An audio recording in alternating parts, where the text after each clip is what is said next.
It's showtime. BS and Beer Media in association with STWF TV, the podcasting network. We present to you the Frenemies Fantasy Football Podcast.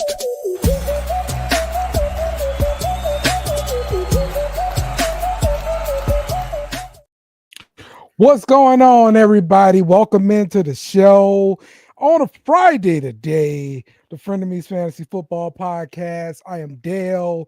With me, as always, my frenemy Tim. What's up, man? What's going on, man? We got the speed run episode going on today. Yes, we do. Super fast. do. I've got a date with the dentist. So listen, my hygienist is she's this really sweet lady. No shit. She's really gentle and stuff. I love seeing her. Oh, I'm glad she's really gentle on your mouth. Yes. Yes. You get suddenly Dale's got to go in again to get his dentures realigned. Yeah, let's go. Sweet, dude. What do we got? Let's get right into it, man. Let's talk about some injuries. This week we've got Darius Slayton out with a concussion. This is one of the good things about doing the show on a Friday. We get more info. Yeah. Are you worried about Drake London in his hip pointer injury? He's questionable this week, and he has been definitely one of the bigger parts of the Atlanta passing game. Yeah, definitely, man. Any kind of hip thing like that, because planting your feet, running the other direction, agility stuff, he's going to be that guy. So I'm definitely kind of iffy about the hip. That would change his separation. Not so much how he can catch the ball, of course, but how much separation he could receive from the defender. So it's something to look out for. Definitely. Absolutely. Look, another one on this list, Michael Pittman Jr. Dealing with that back, but also a finger injury. He's going to be out this week. That does help slim down my choices. So, I'll have to call you and be like, Tim, what about this guy and this guy and this guy? Don't worry about this guy, Tim. First off, I want to ask, how do you hurt your back and finger in the same injury? How does that happen? Well, no, the back's been lingering for most of the season. I got you. Finger is pretty new. So what do you got about Jonathan Brooks coming out here soon? So they officially took him off IR, and he's practicing full, but this week he's questionable to play. Carolina also did extend Chuba Hubbard, so it looks like for the foreseeable future, the backfield of the Panthers will be run by Chuba Hubbard and Jonathan Brooks here. So that's something to keep an eye on. I'm hoping Jonathan Brooks steps it up and becomes a late season savior for me. Me too. That's what I'm hoping for. Keon Coleman, man, Buffalo. Yeah. So him and Amari Cooper dealing with a wrist injury. Amari Cooper had one the week before. It was new to him a week before. This week is new for Keon Coleman. Keon Coleman's been declared out. Amari Cooper is iffy. He did not play last week with his new wrist injury, though. So I'm hoping Amari Cooper does play. That's going to help me out a lot in my league if I can get him into the lineup, even though it's still going to be iffy because, he's still new to the offense. So I guess I got to temper my expectations or whatever, but brother needs some points. Let's go, Amari Cooper. All right. You got 3 out of the 7 guys on this list on your team. Yeah. I might know the guy that does this, puts this together, I might know him. Yeah. So Marshawn Lattimore, dude. Yeah. So he got traded from the Saints. Goodbye. Whatever. So he's still dealing with his injury of the hamstring. I was actually concerned he wouldn't pass the physical because you usually have to pass the physical before they accept the trade and everything like that. Yeah. This dude's been dealing with this hamstring since the beginning of the season. He's always dealing with something, bro. I'm so tired of that dude, bro. Well, they can accept. They don't have to have a clear bill from the doctor saying the other team can accept that. Oh, this, he's good except for this. You know what Right. I'm saying? Mhm. And that can be a thing, especially if they've been open about it. Jarris Sneed and Yeah. Tennessee's DB. Right. He's going to be out as well, according to the coach. So that's another piece out there in Tennessee that won't be there on Yeah. defense. So Mm-hmm. um, let's look at some of the guys actually coming back from injury. Yeah. That's Yeah. right. We got Tajay Spears coming back for Tennessee. He's been out a long time with the injury there. So good to see him coming back.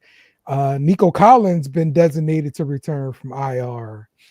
And a big one for everybody who drafted Christian McCaffrey in the Dude. first round. He Yeah. is going to make his debut this week. I don't know about the workload, but look, if you draft him number one and he's healthy now, you're probably going to put him in anyway. Look, man, if you drafted him number one in redraft, you've been in a situation the whole season. Yeah. All right. And hopefully you were smart enough to pick up Kareem Hunt and roll on some of that the last few weeks. So now you'll have Hunt and CMC. Be ready for the playoffs. Remember, guys, you only need to win 6 games roughly to make the playoffs in whatever league you're in. 6 games usually makes the playoffs. That's kind of the cutoff. 7 usually gets you in. That's all we care about. I don't care what seed we are. We don't care about bye weeks around here, do we, Dale? Yeah, well, not right now. I mean, unless you've got to deal with it. I don't care about bye weeks. Dale loves the bye week, but it's whatever. Listen, man, you got to get these wins however you can. All right, just whatever you got to do. Okay, yeah, what you got to do. So, hey, $20 is $20, right, Dale? Well, yeah, for sure. Some of the pickups for the week on the offensive side. Oh yeah. One of the people I want to talk about here is Justin Herbert, because he's been coming on since he played the Saints, and has been looking pretty good. I had him on my bench last week, and he did his thing. And so now I need to correct that. I'm going to put him into my lineup this week to watch him suck. So yeah. Well, hey, Timmy's pick of the week is Russell Wilson this week. All right. So okay. We're going in a high scoring matchup against the Commanders. And the Commanders have had a lot of shootouts this season. Wilson is playing for his starting job. He's still got pressure. He hasn't secured this role. Yeah. He passed over 250 yards in the last 2 starts. So we got hope over here. Yeah. And Pittsburgh just traded for another receiver, right? Mm-hmm. They got I forgot who it was now. Mike Evans. Yes. I'm sorry, Mike no, Williams. No, yes. Williams. I said yes to Mike Evans. I can't believe you fooled me with Apologies that. to Mike Evans for comparing you to Mike Williams. I'm sorry. Oh my God. But look, that does, I think it fits directly what Pittsburgh wants to do and what Russell Wilson has been doing these past few games, and that's been throw the ball deep to the outside. Yeah. Let the receiver go up and get it. And that's what he's been doing. And it's been working for him. Outside and deep. Yeah. It's been working for him. So I can't deny it. What they're doing is the right thing. So that'll be nice to see from Russell Wilson. So. Yeah. All right, let's look at running back here, Tim. Yeah. So one of the people that showed up in a limited capacity was Cam Akers. He got a few snaps, and he looked pretty good with what the work he got. He didn't get a lot of work, but he did get some. We did see a trade from Chicago about Khalil Herbert. Khalil Herbert is now a member of What team did he get traded to? I was just about to look that up because I knew you were going to ask me. Yes. There you go. I was happy that he got traded away because he's more likely to have some more playing time. But he's at Cincinnati. Yes. Cincinnati, yes. He's probably gonna, he just played on Thursday night. And I think it's a good place for him because I'm looking at the way Cincinnati is quote unquote running the ball. They're not actually running the ball. No. They're just throwing the ball very short to the running back after the linebackers kind of get back into their zone. Very smart. If you can't run the ball, if you dump the crap off. They don't have an offensive line. Their runs are things that don't go through the offensive line because they don't have an offensive line. But this is where Khalil Herbert. This is where Khalil Herbert that's where he's at. That's where he loves to be at. So he's going to breathe there. He's going to be healthy and he's a good ad for them. Because they only had Trayvon Williams before this. So Chase Brown and Trayvon Williams. So now Khalil Herbert, it looks like he's going to be the number 2 guy over there. Might be a good stash to hold on to for later in the season if you're in that zone. Yeah, I definitely I spent the waiver wire pick and picked him up because I'm running back desperate for sure. But I had Zach Moss and he was supposed to be the lead back, but he sucked. So he lost his job and now he's going on IR. So I went and snatched up Khalil Herbert in hopes that he becomes something that I can use later on and put into my lineup. So I like it. Let's look at the wide receivers here, Tim. We did talk about Ricky Pearsall coming back from injury. Yeah, we did. The gunshot shooting and everything like that. So he went to a bye week and everything like that. It was just getting more playing time. So we'll kind of see what's going to happen with their lineup. More guys coming back. Is he going to continue to get all of the playing time he was getting before? That's yet to be seen. Another big one on this list come up to me is Demarcus Robinson because he had a hell of a game, bro. Dude, he was doing good. I saw him. He won the game winning play last week, right? Right. I think he one hand catches, all this Demarcus Robinson looking good, bro. Hey, you keep talking like that, the dental hygienist is going to get jealous. Yeah, she might get a little jealous. She might be a little jealous with Demarcus Robinson. You keep talking like that, so yeah, she might get a little bit jealous, man. So I got Quentin Johnston is my number 1 pick this week. Yeah, Quentin Johnson. He scored 3 touchdowns in the first 3 weeks back. He's a key target for the Chargers offense. He had a ankle injury for a couple of games early in the season. Last week, week 9, he was 4 for 5 targets, 118 yards, and a touchdown. One of those being a 66-yard catch for a score. So that's it's good when they're getting long distance like that. When you're getting a kind of the wide receiver 2, wide receiver 3 zone, you want guys that are getting that long pass every once in a while. That's where your most value is. Yeah. I mean, look, that's a big chunk of points. If you can get it. So I like it. Listen, I don't know if you watched the game last night, but freaking Jamar Chase went nuclear last night, bro. Yes, I watched that. I knew you were jumping up and down at the house. Like 260 something yards receiving. Like I was pissed because the coach went for 2 instead of letting us get overtime.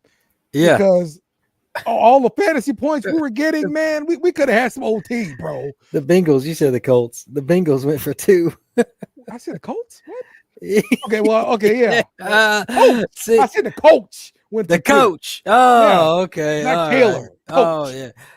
Your dentures must have been kind of falling out of your mouth a little bit, They're not realigned. Like I've been telling you about getting them realigned, so like they're just making noise. Yeah, I was watching a thing about this morning on Colin Coherd. He was saying when last time that the Ravens and Bengals met, they were playing more conservative. They tied the game and then they left it to overtime. And so like I agree. I'd rather go for 2 and this be the draw, by the way they were scoring, it looked like they were going to get the last score and win the game, but they're their defensive line just like literally sit on their butt. Did you see that? His right tackle literally fell on his butt and let Washington through. So, so anyway, that ended up being the deciding factor. Offensive line, man, cost you games. Yeah, it does. It does. Dude. But look, selfishly, as a fantasy football player who was getting a lot of points in that game, I wanted that game to keep playing forever and ever. So. Let's look at tight end. One of the big parts from yesterday, Mike Gesicki, doing this thing again. I kind of mentioned him earlier in the season. Yeah, I wonder if you guys were able to jump on that. Also mentioned Zach Ertz earlier in the season too. He's on this list of tight ends here. We did get Taysom Hill coming back from injury and everything, so Taysom is back in there, and who knows when he's gonna score a touchdown because they put him back at running back. So, that's so juicy. Yeah, he also got some quarterback snaps where he would just run the ball in a power formation. So that's good for Taysom too. So always keep an eye on that guy, bro. So defensive pickups, the defensive teams here, Tim. Look like New York Giants is your number one pickup for the week. My number one pickup, yeah, I know. You see how that was like kind of a question that you asked it in the manner you asked it? Yeah, exactly. Yeah, because their pass defense has been pretty good. Okay. And all of my write-up was about the Panthers being terrible. I know they just beat y'all. I'm sorry. They're terrible. And we're also terrible, Tim. I'm sorry, man. All I could do is hold on to that first game when we crushed them. That's all I can do. Yeah. Oh, hold on to those memories. All right. I still got it. It happened. Hey, I got a couple of them from high school I still think about too. Don't worry. Sure. You know we also got from high school, Tim? It's like highlights. What? Every guy's got highlights. Yeah. Mine. Yeah. I'm on the park. All right. I hit that fadeaway jumper and whack. Like I was Jordan that day. Okay? Oh, I thought this guy. Oh, wow. Okay. Well, me and you had two different high school experiences, right? Because I was not at the park to play basketball. I was at the park late at night in the rental car. Okay. So like I got them spots. I'm like, oh, hey, I remember that. Hey, I remember this place. I remember that place. Yeah, see. Yeah. It's totally different zones, Dale. Maybe you didn't have them sweet dental hygienists to talk to yet. No, I didn't. Wasn't going down for me like that. On the defensive line, Hassan Reddick is on the list. That's right, Hassan Reddick, the guy who held out the entire off season, the regular season. He held to his convictions. His agent fired him. He went and got another agent, and boom, they got a deal done. And he got back to work, and now he is on your list, Tim. How about that? I like it. Also it just took the head coach Robert Saleh to be fired too. Yeah. True. I'm sure that was Saleh going, Saleh probably didn't think he had that much skills, or he would have paid him from the start. But Saleh probably thought his scheme would be a bit more beneficial than Hassan Reddick. So, but now they don't have Saleh, so now they need Hassan Reddick. So, it's kind of weird, bro, because when you get traded and you don't have a no trade clause in your contract, you can't just dictate to the team that traded for you. Now I get a new deal, period. That's not how it works, and I'm just surprised it all worked out, because the last I heard about the CBA is like they were not allowed to waive all of the punitive penalties that they fine you and all that crap. But then I heard with the deal, they made it go away somehow. So I don't know. Of course. There's always some side deal that gets to go on. Yeah, so always something. Hassan Reddick played 57% of the snap share last week. Wow. Okay. And he was pressuring the quarterback at an above average rate. So he should Fresh be legs. it should be a nice rest of season pickup at the defensive end position. All right, at linebacker, let's highlight Pete Warner here, the New Orleans linebacker. That's your boy. I did pick him up in one of the leagues there, and he put up some solid points for me last week. So shout out to Pete Warner. It's just one of those guys.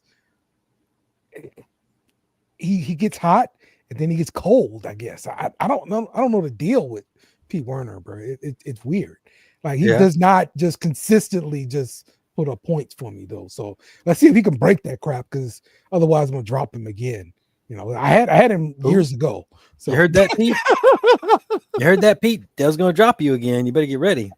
That's what you can't hold on to all these linebackers where they got too many of them popping up every year, bro. Like, you know. So you got to produce consistently, or you got to get off the team. So they kind of change out with defensive coordinators and stuff, whether they're going 3-4 or 4-3 scheme. So there are opportunities when it's a 4-3. There's more opportunities for linebackers to make tackles. That's what I noticed. Yeah. So so that's what I like to have them in. All right, and the defensive backs, Damani Richardson is the highlighted guy here. Well, he's the number one guy. He's the number one guy in the pickup, but I highlighted Jalen McCullough. He has 3 interceptions on the season, but he's only been playing 25% of the snaps. All right. But last week the story changed. He all of a sudden booted up to 70% of the snaps. This is gold for us as a D-back, right? Yeah. 7 tackles, a pass deflection. And his 4th interception of the season was last week. So, but he's getting 70% of his snaps. 70% of his snaps that he's getting are at the linebacker position. So he's focused more on tackling and doing stuff like that. So this is good for a DB to be doing a multi-role place. So Absolutely. yeah, dude. Absolutely, yeah, man. Okay, let's get into making some picks for the week. And let's look at our actual pick'em results. I didn't fill mine out this week yet. Okay, well, it's okay. You just missed one game. I told you I was going to turn the tide. I haven't even looked at it till just now, so I'm going to have to look. I moved up. You don't have to. I moved up one spot. I'm 24 out of 30. I was 25 last week. All right. Okay. Well, little increments is fine. Then you keep doing that. I'm good with that. And now let's look at this week's matchups.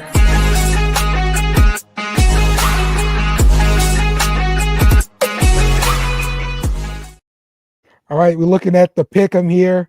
At the top, we've got Casey's Clowns at 66, followed by Crime Day Curtain and Boo Bear Wins, along with Who Dat 603 and Blood, Sweat, and Beers. Now, all of you good guys all the way up there, let's scroll down. All the terrible guys.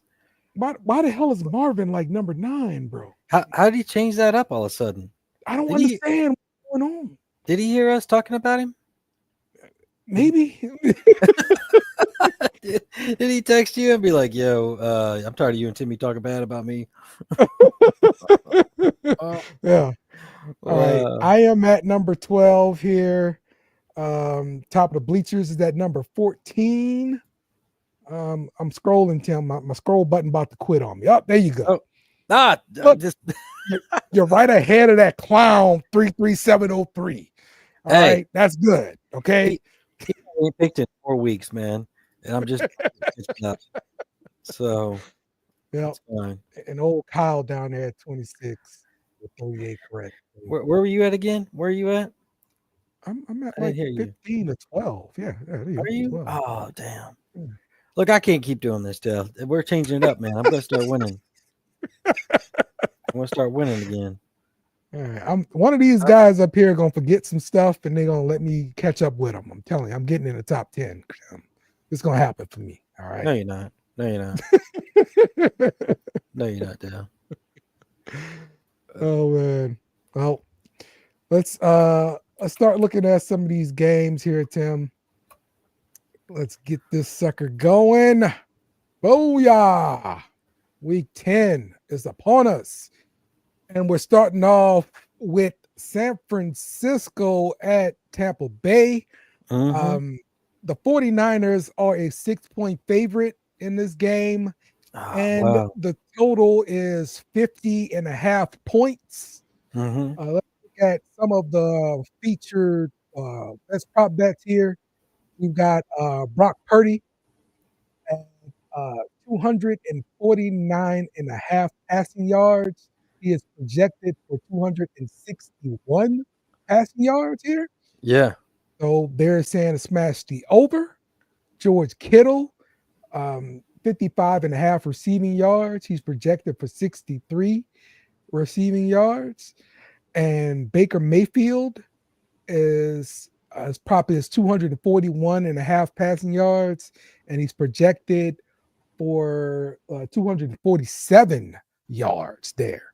So I would say out of these props here, Yeah. I like the Baker Mayfield prop the most. I do too. I think so. You can never bet on Purdy passing a whole lot in whatever game, especially CMC coming back. Yes. This week. Yes. You know, with a Kittle at 63.5 or, you know, projection of 63.5, I would kind of go along the lines with that. That 55, his prop bet is 55.5 receiving yards. Mm-hmm. So that would probably hit, but I'm definitely down with the Baker prop bet. Yeah, definitely. Yeah. Baker smashed that over right there with Baker. So let's pick this game, man. What are you thinking? San Francisco is at Tampa Bay, and San Francisco is a 6-point favorite. Yeah. San Francisco is going all the way from Cali all the way to Florida to play a game. Right? Mm-hmm. All right. Tampa Bay's a dog, man. All right. They're a dog, dude. They put up a fight against everybody. I think they've had 3 or 4 games this year that they lost by 2 points or less. You know, so I'm going Tampa Bay, baby, +6, man. I'm rolling with the points because Tampa Bay might end up putting up, you know, enough and only lose by 2 or 3. So yeah.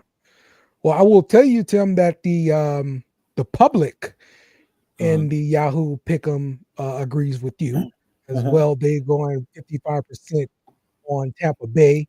I will say, Tim, that I am going to side along with Tampa Bay as well. Yeah. Not necessarily rooting for Tampa Bay, but 6 points is a lot. And I just think them playing at home, they're going to, keep it close. Think about what Baker did last week without Godwin, without Evans. Baker is throwing the ball, dude. Like, it is amazing. Props to Baker. Props to Rashad White. I give him crap all the time. Rashad White's been showing up the past couple weeks. What? What? Did you just say that? I have to admit it, bro. You know, you gonna speak like that and drop one of them dentures on the floor. I have to admit it, bro. They just come on out like grandmas. So. All right, so we're both picking Tampa Bay in this game. So everybody drink up. Boom. That's right. Okay, so let's get to the big game of the week. The Atlanta Falcons, boo, going to New Orleans, face the Saints. They are a 3.5-point road favorite. Total for this game is 46 points. Saints coming off of a disappointing loss versus Carolina Panthers, and they decided to fire their head coach. So we have a special teams coordinator and acting head coach, Darren Rizzi, is in in the seat now, and so we'll see what kind of changes are going to be made here for the Saints. So let's look at the best props here. Yeah. Kirk Cousins, huh? What'd you say? Oh, I was just agreeing. Okay. Kirk Cousins, his prop bet for passing yards, 224.5. He is projected for 253 points. For Derek Carr, his prop is 199 yards and a half. He is projected for 223 yards. And Bijan Robinson is 79.5 rushing yards. And he is projected for 74 rushing yards. Yeah. So I will say what I like on these prop bets is probably the Kirk Cousins over 224 and a half passing yards. That's the one I'm smashing for sure. Gotcha. I don't like the Derek Carr prop. I don't want to touch that at all. You're not touching the Derek Carr? No. We don't have receivers for him to throw the ball to. Okay. Olave was the last receiver we had. Derek Carr got him killed. Murder. Dang. There are no more receivers left. Yeah.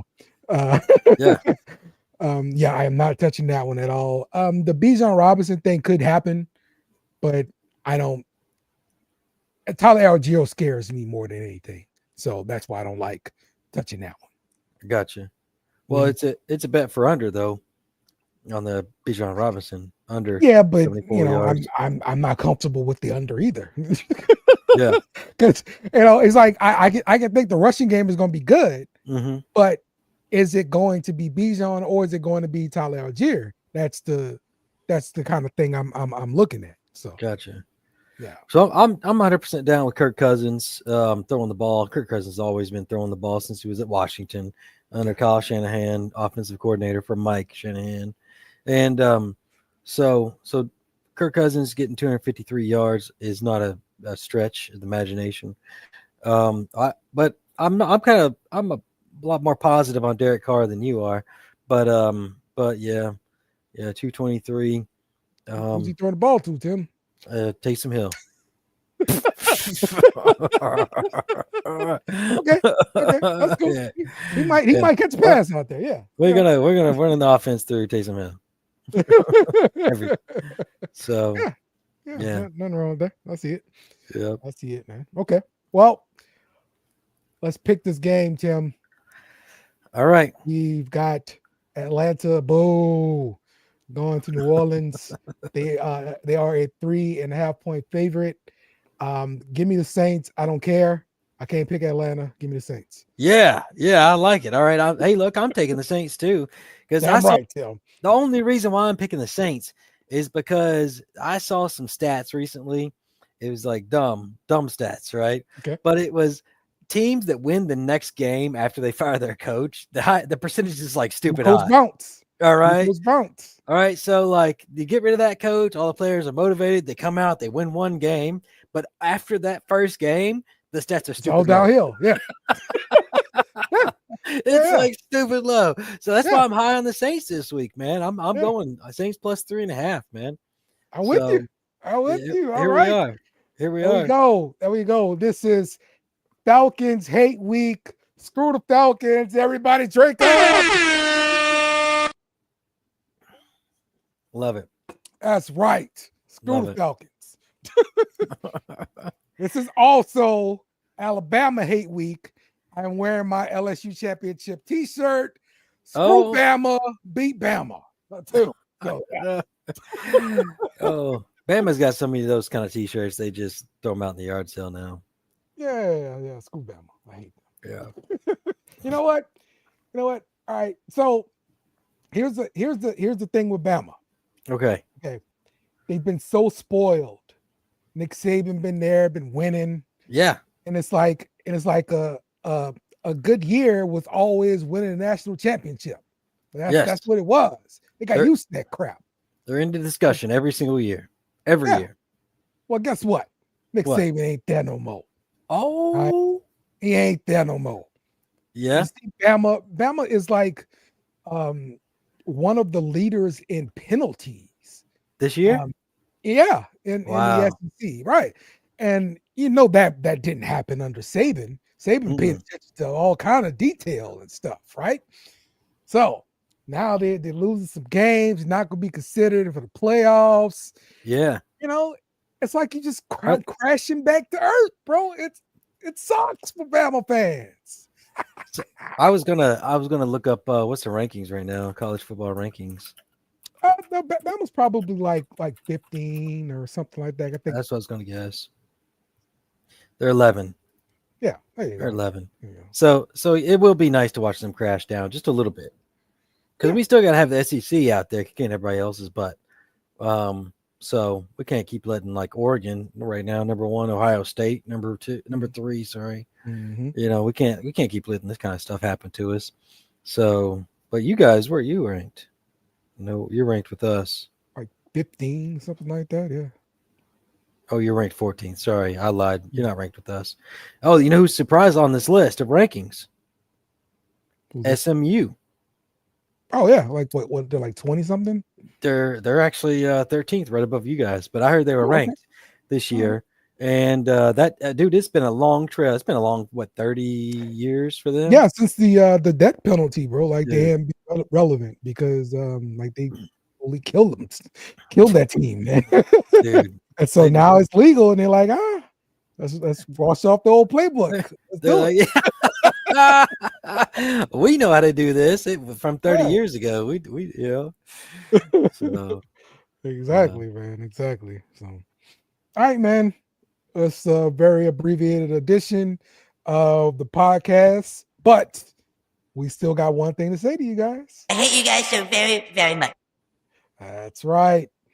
And we out. Remember to follow us on social media at BS and Beer Media. Also, smash the like button on YouTube and share with friends.